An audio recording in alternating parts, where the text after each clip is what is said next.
Welcome back on my channel commerce with me.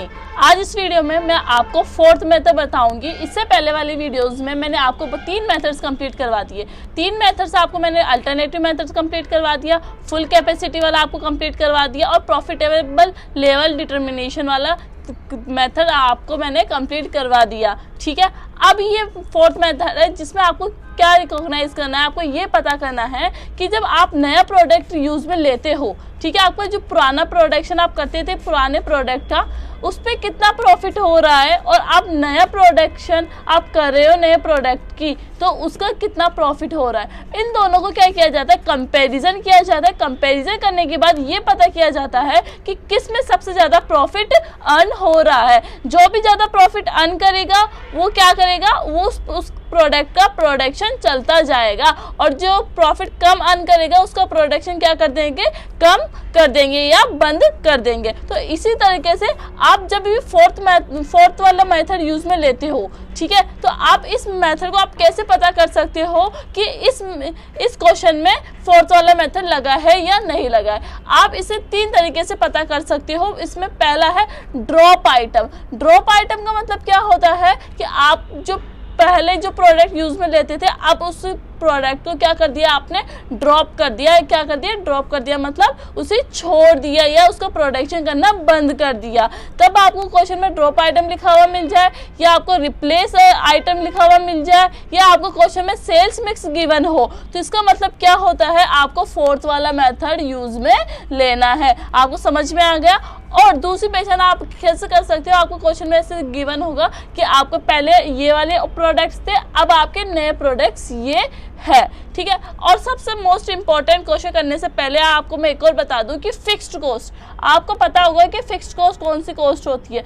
Fixed cost वो cost होती है जहां आप प्रोडक्शन करते हो तो भी वही कॉस्ट होगी उसकी, अगर आप प्रोडक्शन नहीं करते तो भी वही कॉस्ट होगी। जैसे आप जहाँ भी प्रोडक्शन कर रहे हो वहाँ क्या दे रहे हो, आप रेंट दे रहे हो आपके मैन्युफैक्चर हाउस का क्या दे रहे हो, आप रेंट दे रहे हो। तो उस रेंट का अगर आप प्रोडक्शन करते हो तो भी आपका रेंट उतना ही लगेगा, अगर आप प्रोडक्शन नहीं करते तो भी उसका कॉस्ट वही होगा। तो अगर आपका नया प्रोडक्ट आता है या आपका पुराना प्रोडक्ट आता है, अगर दोनों प्रोडक्ट आते हैं तो भी आपकी क्या होगी, फिक्स्ड कॉस्ट हमेशा क्या होगी, सेम होगी। आपको समझ में आ गया। आपको मैंने अभी तक यही बताया है कि आप इस मेथड को कैसे पता कर सकते हो। आप 3 तरीके से पता करते हो कि अगर आपके क्वेश्चन में ड्रॉप आइटम लिखा हुआ हो, रिप्लेस, सेल्स मिक्स गिवन हो, तो आपका फोर्थ मेथड होगा और इसमें फिक्स्ड कॉस्ट हमेशा क्या होगी, सेम होगी। ठीक है, अब क्वेश्चन पे चलते हैं।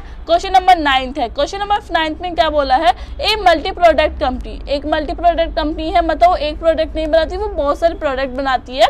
ठीक है, वो 3 प्रोडक्ट बनाती है, प्रोडक्ट एक्स बनाती है, प्रोडक्ट वाई बनाती है, प्रोडक्ट जेड बनाती है। ठीक है, और इसमें आपको क्या दे दिया, टोटल सेल्स दे दी कि आप प्रोडक्ट एक्स के, प्रोडक्ट वाई के, प्रोडक्ट जेड की क्या है, टोटल सेल्स है आपकी 1 करोड़ रुपीस आपकी क्या है, सेल्स है। ठीक है, अब इसमें दे दिया कि 1 करोड़ की 40% तो प्रोडक्ट एक्स की है, 1 करोड़ की 30% वाई की है, 1 करोड़ की 30% क्या है, जेड की है। अब देखो इस क्वेश्चन में क्या है, सेल्स मिक्स है, तो आप पता कर सकते हो कौन सा मेथड है, फोर्थ मेथड है। ठीक है, और आपको सेलिंग प्राइस पर यूनिट दे दी है, वेरिएबल कॉस्ट पर यूनिट दे दी है और फिक्स्ड कॉस्ट पर यूनिट दे दी है। ठीक है, यहाँ तक आपको समझ में आ गया।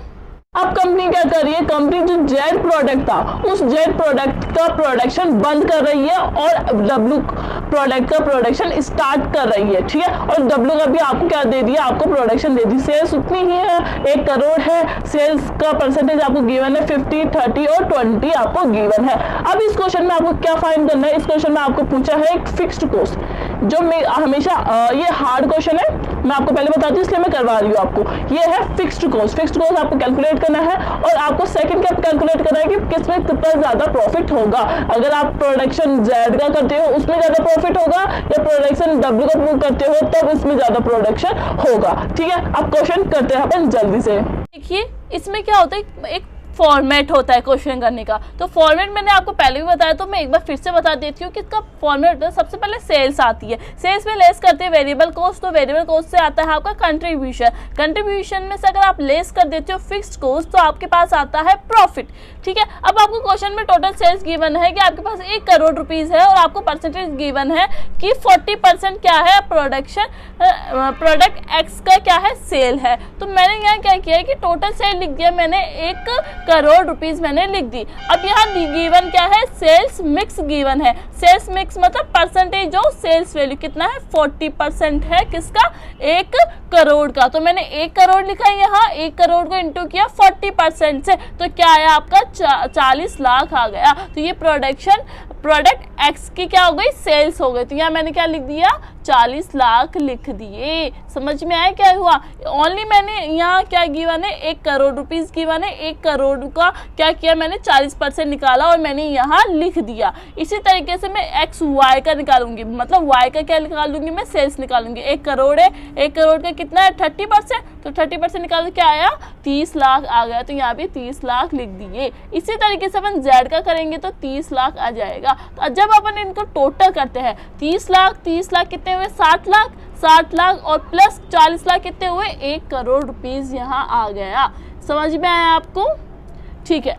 अब देखो क्वेश्चन में आपको क्या गिवन है, सेलिंग प्राइस गिवन है पर यूनिट। अब इसमें ध्यान दीजिए, इसमें क्या बोला है कि पर यूनिट। अब आपके पास तो यूनिट गिवन है ही नहीं है, तो आप यूनिट फाइंड कैसे करेंगे। यूनिट फाइंड करने के लिए आपके पास क्या है, आपके पास selling price per unit given है और आपके पास सेलिंग प्राइस तो अपन ने फाइंड कर ली। तो सेलिंग प्राइस लिखेंगे अपन सबसे पहले 40 लाख को क्या कर देंगे, डिवाइड कर देंगे किससे, सेलिंग प्राइस से। कितना है आपका सेलिंग प्राइस, 400 आपका है, तो अपन यहाँ 400 लिखेंगे। ये प्रोडक्ट एक्स का आ जाएगा, ठीक है। इसी तरीके से प्रोडक्ट वाई का निकालेंगे, सेलिंग प्राइस कितनी है आपकी 30 लाख, तो अपन 30 लाख यहाँ लिखेंगे, 30 लाख लिखकर, और इसका प्राइस कितनी है 250 रुपीज़ है, तो यहाँ मैंने 250 लिख दिया। इसी तरीके से जेड का लिखेंगे, 30 लाख यहाँ लिख दिया मैंने, और इसकी प्राइस क्या गिवन है, इसकी प्राइस है 200, तो डिवाइडेड बाय 2। अब इसको मैं आपके सामने कैलकुलेट करके दिखाती हूँ, ठीक है।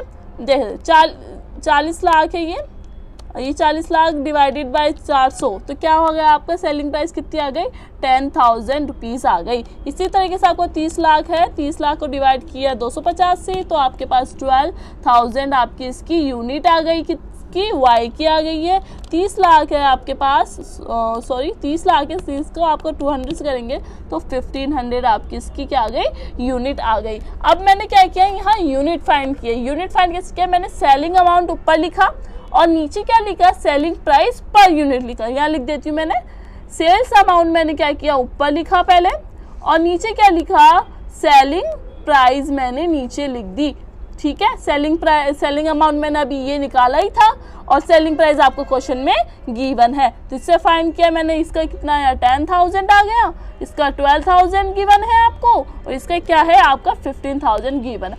अब क्वेश्चन कुछ भी नहीं है, आपको बस क्या करना है, इन अमाउंट को वेरिएबल कॉस्ट के पर यूनिट से आपको मल्टीप्लाई करना है। जैसे वेरिएबल कॉस्ट है, वेरिएबल कॉस्ट की यूनिट कितनी है 200, यहाँ देखिए 200 है, तो 10,000 इंटू 200 क्या आ जाएगा 20 लाख, तो यहाँ वेरिएबल क्या आ जाएगी आपकी 20 लाख आ जाएगी। इसी तरीके से जो 12,000 है, 12,000 है, इससे मल्टीप्लाई करेंगे किससे 100 से, तो क्या आएगा आपका 12 लाख। समझ में तो आ रहा है ना, नहीं आ रहा तो आप कमेंट्स में लिख सकते हो, मैं आपको वापस बताऊंगी, बस आपको समझ में आना चाहिए। वेरिएबल कितनी है जेड की 120, तो सॉरी 15,000 इंटू 120 18 लाख। अब क्या करना है आपको, मैंने अभी बताया था सेल्स में से वेरिएबल कॉस्ट लेस कर देते तो क्या आता है कंट्रीब्यूशन, तो 40 में से 20 गया तो 20 लाख बच गया आपके कंट्रीब्यूशन के, इसका 18 लाख बच गया आपके, इसका 12 लाख बच गया। समझ में आया आपको। अब इसका टोटल करेंगे तो कितना हो गया, ये 30 और ये हो गया आपका 50 लाख। 50 लाख में से 50 लाख लेस करेंगे तो क्या आएगा आपका 50 लाख की बचेगा। अब फिक्स्ड कॉस्ट की बात करते हैं। फिक्स्ड कॉस्ट का आपको क्या गिवन है कि फिक्स्ड कॉस्ट भी आपके पास गिवन है कितनी 100 रुपीज़, तो 100 रुपीज़ आपको क्या है पर यूनिट है, आपने यूनिट फाइंड कर ली। 10,000 इंटू 100 क्या हुआ 10 लाख, ये हो गया आपका 10 लाख। वीडियो बड़ी हो जाएगी पर आपको समझ में पूरा आ जाएगा। इंटू 50 6 लाख, ठीक है। इसी तरीके से 40 को मल्टीप्लाई करेंगे किससे, यूनिट से, 15,000 तो 6 लाख, ठीक है। 6 लाख 12 लाख और प्लस 10 22 लाख। अब इसे अपन लेस करते हैं तो क्या बचता है आपके पास, 8 बच गया और यहाँ क्या बचा 2 बच गया, कितना हुआ 28 लाख। अब आंसर देखते हैं, आंसर आया है या नहीं आया। यहाँ अपन ने क्या फाइंड किया, यहाँ आपके पास प्रॉफिट आया, ठीक है। इसे आप कंप्लीट कर लेना, या मैं कर ही देती हूँ जल्दी जल्दी। 10 लाख और 12 लाख और यहाँ 6 लाख। यहाँ मैंने कुछ भी नहीं किया है, यहाँ ओनली मैंने यूनिट फाइंड करी। यूनिट फाइंड करके जैसे वेरिएबल कॉस्ट की यूनिट गिवन है 200 तो मैंने इंटू करके वेरिएबल कॉस्ट में यहाँ लिख दिया, वाई के को इंटू करके मैंने इसमें यहाँ लिख दिया। इसी तरीके से मैंने जेड का लिख दिया। इसी तरीके मैंने फिक्स कॉस्ट निकाली है। फिक्स कॉस्ट आपकी पूरी टोटल कितनी है 22 लाख आपकी आई है। तो आंसर आपको मैं दिखा देती हूँ, 22 लाख का ये आ गया आपका। देखो फिक्स्ड कॉस्ट कितनी आ गई आपकी 22 लाख आ गई है। इसी तरीके से आपको प्रोडक्ट जेड मतलब XYW का करना है। इसका भी मैं जल्दी से बता देती हूँ, ठीक है। सभी किया वैसे बिल्कुल सेम करना है। जैसे 1 करोड़ है, 1 करोड़ का मैंने 50% निकाला तो क्या आया आपका 50 लाख आया। 1 करोड़ का मैंने 30% निकाला तो आपका 30 लाख आया। 1 करोड़ का मैंने 20% निकाला तो आपका 20 लाख आया। जब इन तीनों को टोटल किया तो 1 करोड़ आ गया। अब इसमें भी क्या करना है आपको, selling price per unit given है, variable cost per unit given है, इसलिए आपको क्या करना पड़ेगा, आपको यूनिट फाइंड करनी पड़ेगी। अब यूनिट फाइंड करने के लिए मैंने क्या बताया था, मैंने बताया था कि आपको सेल्स अमाउंट ऊपर लिखना है, ठीक है, और सेलिंग प्राइस नीचे लिखनी है। सेलिंग प्राइस पर यूनिट नीचे लिखनी है।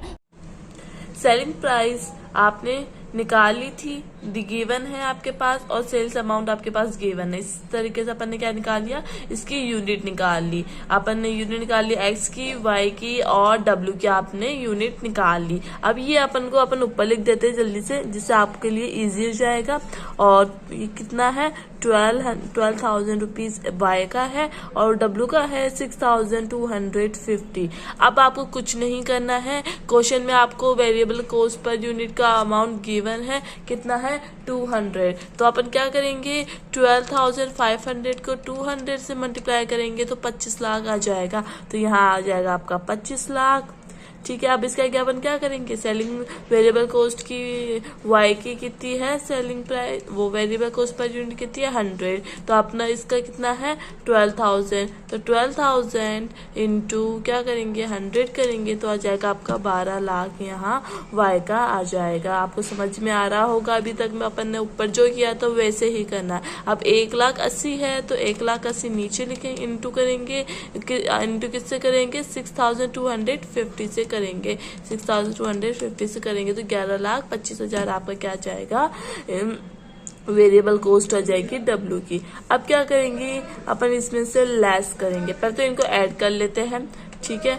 12 लाख प्लस 25 लाख, ठीक है, कितना हो जाएगा ये 48,25,000 रुपीज आपका हो जाएगा। तो इसमें से अपन लेस कर देंगे 1 करोड़ रुपीज, 1 ये हो गया आपका 51,750, ठीक है।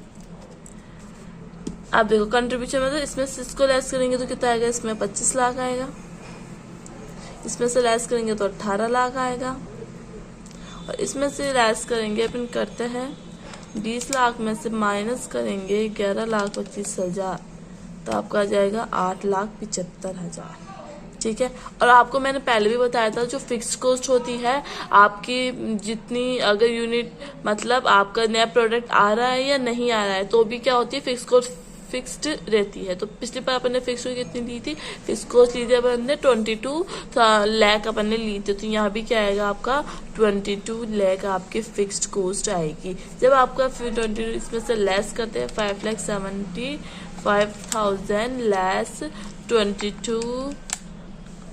22 लाख तो आएगा आपका 29,75,000।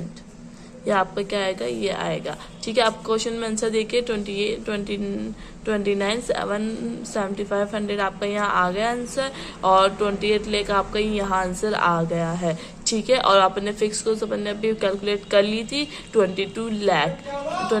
ठीक है, आई होप आपको वीडियो अच्छी लगी हो। नेक्स्ट वीडियो में मैं आपको क्वेश्चन नंबर 10 बताऊंगी, ये बहुत ईजी है। और अगर आपको मैं एक होमवर्क दे रही हूँ, आप इलस्ट्रेशन कर सकते हो इस मेथड का, आपको मिल जाएगा पीछे। ठीक है, thank you for watching, bye.